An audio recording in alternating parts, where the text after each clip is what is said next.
வள்ளலார வழிபாடு செய்யணும், வள்ளலார் சொன்ன பாதையில நாம நடக்கணும் அப்படின்னா வடலூருக்கு தான் போகணுமா?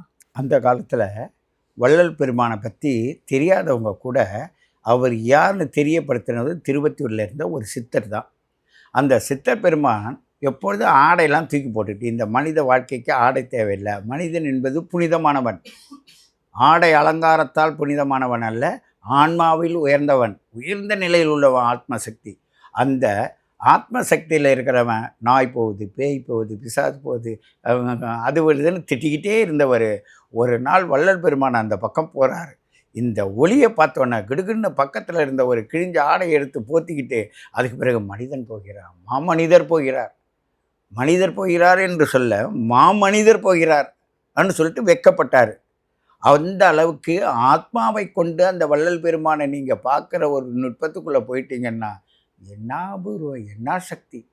அந்த விட்டு கொடுக்குற தன்மை, ஒரு தாய்ப்பாசம், கருணை, நம்மளுடைய பிற்காலத்திற்கு தேவையான எல்லாமே முற்பிறவியில் செய்த பலனும் இப்பிறவியில் செய்வதும் அடுத்த பிறவிக்காக உள்ளது 3 சேர்ந்து ஜோதி வடிவில் அங்கே வந்து இருக்கும். அதை திருவத்தியூர்லேயும் சரி, அதே ஏழு கிணறுன்னு சொல்லுவாங்க.